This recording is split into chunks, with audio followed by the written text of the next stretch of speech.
All right, it looks like everything is good to go. Hi, and welcome to my playthrough for Gilded Shadows.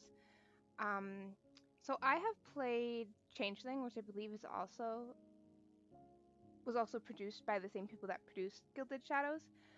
I did play the demo for this, but it it was quite a while ago. And I did also enjoy Changeling quite a bit. I didn't think that I would, to be honest, because I am slightly older than the demographics that I assume it's geared towards. Because Nora, I believe she's in high school, so slightly older than high school. But I immensely enjoyed it, so I decided to go ahead and purchase Gilded Shadows when it came out. But yeah, let's go ahead and jump right into it. Um, okay, so we do have some customization options here, which I really love. I have played my fair share of uh, Otama games. I'm not gonna lie. And the majority of them, as most of you probably know, don't give you the option of customizing like this. So I really do appreciate that. Um, I think this one would be me more than likely. I'll go with the warm black because I think the raven black over here is more so supposed to represent like when your hair is dyed black and my hair is naturally black. Um, brow color. Okay, I guess that would be black. I do think that they should have a few more options for brow color so that people who do have lighter hair colors um can choose that. And then we have eye color. I sort of worked through this like a manga from from right to left. Um, okay, well my eyes are brown, but I would love to have violet eyes. I think that looks gorgeous. Um, the ocean blue is really pretty too. What does the green look like? I like the green as well. But gold is really nice too. It's too bad they don't have like a hazel. I guess brown is the closest thing to that. What does the black look like? Okay. I'm gonna go with the brown since that's closest to what my eyes look like. But I am really tempted with the violet. I think the next playthrough that I do, I will do the violet. I don't know. I'm gonna let you guys know in advance. I don't know whose route I'm going to choose first. I may go with the recommended route order. I don't remember what that is right now. Um, but I do know that they have a recommended route order as far as slowly unraveling the lore, so that you don't, sort of learn everything at once and it doesn't water down the rest of the routes. Okay, looks good. Ooh, okay. This is one feature of this game that I really, really like. I am a sucker for like games where your choices influence the MC's personality, at least to some extent. I feel like it really increases the immersive element of games like this. Okay, so let's read through this. Cautious or confident? At its best, confidence is the ability to stand up for oneself, to be adventurous, and to stray from the beaten path with courage. At its worst, it is recklessness and arrogance. It is overconfidence and making decisions without a sense of caution or foresight. Okay, so at its best, cautiousness is wisdom, shrewdness, and the strength to judge the repercussions of any actions or decisions before they're made. At its worst, cautiousness is the tendency to overworry or be anxious and uncertain of one's own decisions. It is indecisiveness due to fear or weakness. Ooh. And see, I feel like this is so difficult, right? Because some of the cautious or confident, for me personally, that's very situation specific. Um, okay. And I'll probably change these depending on the playthrough as well. But I think for now, I am gonna go with. Hmm. I'll go with cautious. I think that I tend to err on the side of caution unless I am extremely emotional, and then everything is out the window at that point. Stubborn or flexible. At its best, stubbornness is sticking to your own beliefs and opinions and staying resolute in your decisions in spite of obstacles, opposition, or persuasion to other sides. At its worst, it is willfully refusing to see you might be wrong, or it is refusing to acknowledge other points of view even if they're valid. At its best, flexibility is being able to change one's personal stance when the situation calls for it, to change for the better and see other points of view than your own. At its worst, it is a tendency to be too easily swayed off the path you've chosen, or compliance with rules or orders without questioning their validity. And see, this is another one where I feel conflicted because personality is on a spectrum, right? And it's also, as I said before, very situation specific. And I do think that I have some stubborn elements to my personality for sure. Um, but I also think that I can be flexible in certain situations. Oh, um, but generally thinking, I promise I can speak. Generally speaking, I do think that I tend to question the validity of like if I'm told to do something or if someone is challenging my beliefs. So I think that I'll go with stubborn. Okay, emotional or analytical. At its best, emotional is empathy. It's being unafraid to show vulnerability, openness, compassion, and humanity towards others, and being unafraid to do what feels right. At its worst, it is impulsivity. It is lacking self control, acting on feelings over reason, and making impulsive decisions without thinking of their consequences.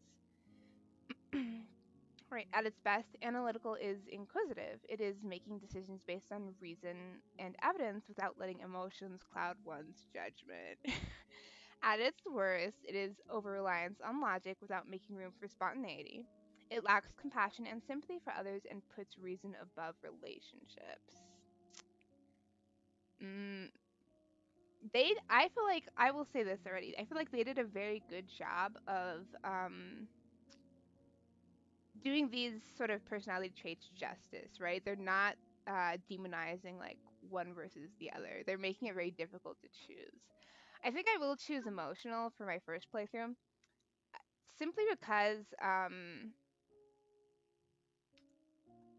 this is ironic, because I do like my degree is in biology, so I tend to be very very science oriented and have that analytical element in the ways that I think about or approach things sometimes. But I feel like if you lack the capacity to take the emotional aspect of like situations into consideration, you're sort of taking the human element out of it. So we're gonna go with emotional. Um, okay. Let's go with. Okay. This was one of the previous names that I used when I used to stream. So we're gonna go with Nikki. Oh wait. I like that last time. I think I wonder how you pronounce that though. Is that Leon? Leon? I think it's Leon. I think that might be French. I'm not sure. Okay. Reality untwisted itself, and I felt the ground beneath my feet again. Nausea hit me hard as soon as everything stopped spinning. I doubled over, my stomach clenching painfully in protest of whatever had just happened. I vomited, gagging against bile in my throat as my stomach violently emptied itself. I tried to get a hold of myself, desperately aware of the combined presence of the two men watching me retch on the ground. Wow, what an opening. A pity I missed them. Oh my. Okay, I see. I already like her personality. The thought flitted through my head as my legs finally gave up even attempting to stand. The floor tilted towards the ceiling and I hit the ground, gripping my stomach with one hand while I caught myself on the other. I was still choking on the taste of acid and whatever was left in my stomach. Definitely not having the best of days.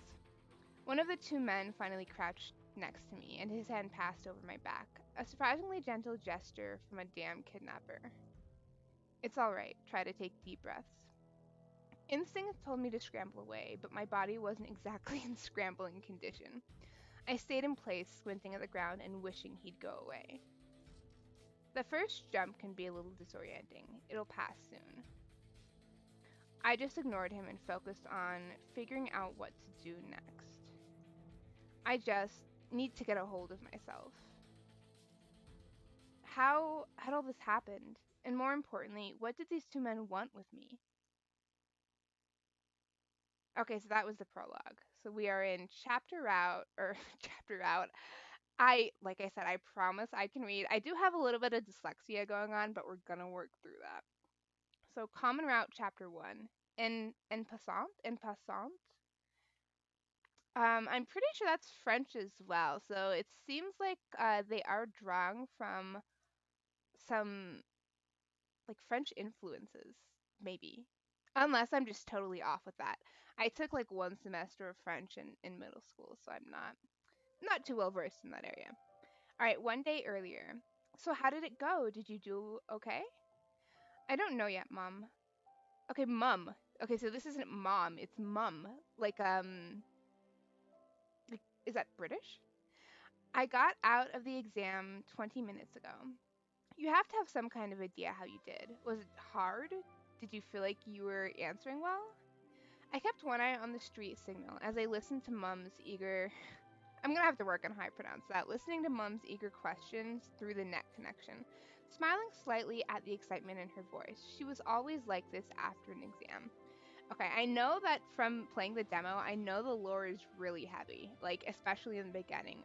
They have a ton of words where you have to look up the meaning and stuff, and that's sort of like Changeling, which I don't know if I said that I played or watched the Changeling series, but I actually watched it on Girl Got Games channel, and I really enjoyed it.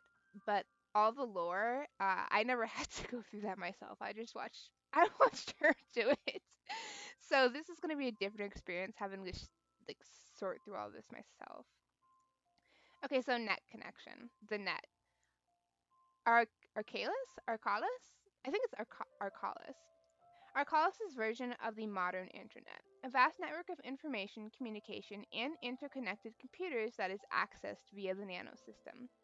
Thanks to the nanites in everybody's bodies, the net can be accessed mentally with all information and images filtered directly into the brain, or through any number of physical interfaces or devices.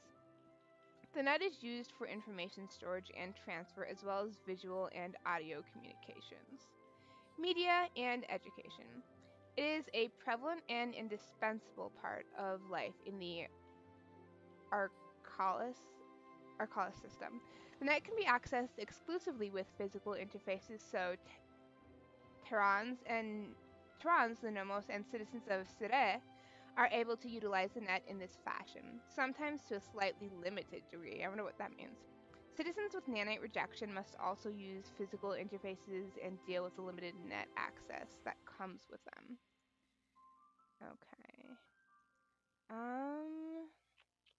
So I'm gonna have to learn the controls too, because I my experience is primarily with indie otame games or visual novels.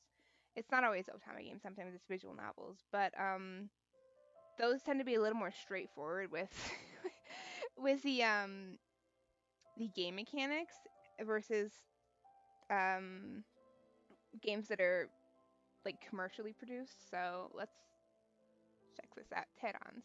New Terra. Ugh, the pronunciation. I can tell I'm gonna have a little bit of an issue with that. Okay. So, New Terra is a large space station in high orbit around Arcalis, originally constructed from repurposed parts of colony ships. The station has orbited the planet from the earliest years of colonization. New Terra is recognized as a sovereign nation of its own, but remains largely uninvolved with surface issues. New Terra has isolationist policies. Ooh, red flag there. In rarely allows surface dwellers into the station. As its citizens do not possess nanites, there are no N-class Espers on New Terra, and they are viewed with some level of suspicion and trepidation. When surface dwellers are allowed aboard, they are required to wear encounter suits or stay in designated areas to avoid nanite contamination. Some levels of nanite suppression is or some level of nanite suppression is also enforced. Terrans tend to view themselves as a truer form of humanity since they're the only ones to not be altered by nanites. That's interesting. Um, huh. It's interesting because I read, I don't know if anyone read, I think it was called Artemis Fowl. I read this book when I was like back in middle school where there was sort of a similar dynamic. Because like clones and AI were like it was in a futuristic sort of dystopian society, and there was this sort of um, dynamic where naturally born people considered themselves to be better than the clones and the AI, and that's sort of what this reminds me of. But as you can see, like look at all the look at all the vocab we already have. Oh my gosh. Okay. We're just gonna start at the top and work our way down, because otherwise I think I will end up missing some of this. Arcalus, the fourth planet circling a yellow dwarf star. Arcalus was settled by humans over 400 Earth years ago, but already had the remnants of a more technologically advanced culture on the surface. Much of the old infrastructure and technology were repurposed and reused to form the basis of the first human colonies. This includes the massive domed cities, many of which were in a state of severe disrepair at the time colonists first entered orbit. Arcalus is tidal locked to its star by artificial means. The day and night sides of the planet have very little hospitable terrain, with the day side dominated by a vast desert and the night side home to a frozen waste. Wow. There is, however, a strip of habitable land that follows the edge of the shadow between the day and night side. This is referred to as twilight wastes. One or more important elements that shaped human culture on Arcalus was the presence of nanites in the atmosphere. So that's what they just referred to. These tiny machines infiltrated and altered the physiology of the human colonists and became an integral part of society. The planet's climate is characterized by a constant prevailing wind due to the extreme temperatures on both sides of the world. There are frequent sandstorms in the desert, ice storms on the night side, and powerful cyclones that dominate the area by the sea. Interesting. There are many small bodies of water in the Twilight Waste, but the largest body of water on the planet is the single sea that bisects the planet into light and dark. Okay, so the night and day sides of the planet are separated by one single body of water. Bioluminescence is common among flora and fauna, particularly on the night side, and there are many native species that continue to thrive in spite of human colonization. Okay, so we're actually just going to return real quick, and I'm going to just click on one thing at a time as it comes up, because I think if I click on all of the other vocab words that are popping up, it's just going to be like an information overload. All right. I do think I did well. The last round was worse, so I studied much harder this time. You always study hard, Nikki, and it always pays off. I'm so proud of you. Aw, I already like our mom. She's, okay, for one, you could tell she's so involved in MC's life, right? She's like calling her right after her exam, and apparently this is a common thing. I laughed quietly. Mom, I should remind you that we don't know how well I did. I'm not sure you should be proud just yet. You know I'm proud of you no matter what happens. She paused, and I waited for the inevitable finisher to that sentence. But you definitely think you passed, right? Thanks for the vote of confidence, Mom. The lights switched, and I started across the street along with the rest of the crowd, smirking at how predictable she was. I passed into a crowded pedestrian walkway, and paused right past the dividers.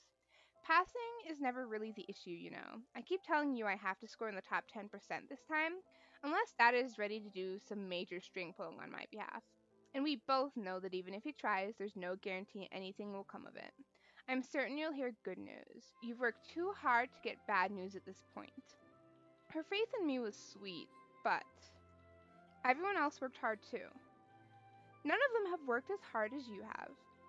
I doubt that's true. We all work really hard every single time, but either way, I hope I hear good news as well. When will the results be in? They said 7 to 10 days, but it's usually a bit faster. I'll be planning your celebratory dinner soon, so you'd better clear your schedule this weekend. Please don't plan anything too elaborate this time, even if we do get good news. She just laughed and disconnected the conversation. And with that, I knew another big party was in store. I bit back a yawn and dug my knuckles into my eyes, trying to ignore the fatigue creeping in. These last 3 weeks have been truly exhausting. Every time an exam rolled around, it was like this. I can relate to her so hard right now. Um yeah, the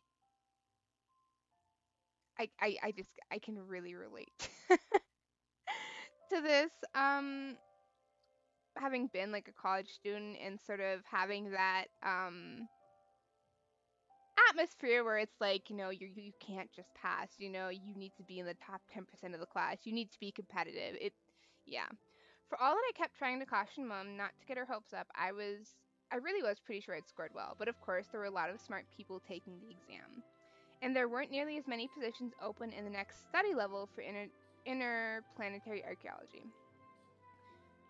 Okay, exams. New Albion's society is a sort of meritocracy. Ugh, that is never a good thing. Where there's very high value placed on skill, education, and working hard to earn higher places in society. Um, I just want to preface that real quick. Meritocracy is good in theory, but never good in reality, based on what I've seen. Education is compulsory until year 10. After that, your place in higher education is earned by a series of difficult exams that are the gateway into next level education. Exams are a major part of every person's life until the point they either choose or are forced to exit the education system. How well one does in their exams will ultimately determine their place in life and what opportunities exist before them. Many other places on our call list follow similar but often less rigid systems. Okay. That's interesting. I've heard that is like actually the case in other places around the world. Like that they have similar systems as far as how education works in their country. I live in the U.S. It's not like I mean, we're still expected to get good grades if you want to get into, especially if you want to get into like more competitive schools. But it isn't that. I don't feel like it's not that competitive, let me put it that way, unless you're trying to become a doctor or a lawyer or something like that. Or any other subject for that matter. Openings in the prime tiers were more and more scarce the higher you went in school, and by the third level of secondary, competition was fierce, putting it lightly. Okay, yeah, that's what I was afraid of, that it was sort of this really high pressure sort of environment. Okay, so education tiers. In higher levels of education for New Albion, students are sorted into tiers based on their exam scores. Those in the prime or highest tier receive an expansion to their nano system, which increases their mental processing capabilities. Okay, so it's not just about like, oh, I get to continue my education. You literally get like an upgrade. They are also sorted into smaller classes with live teachers to facilitate that learning experience.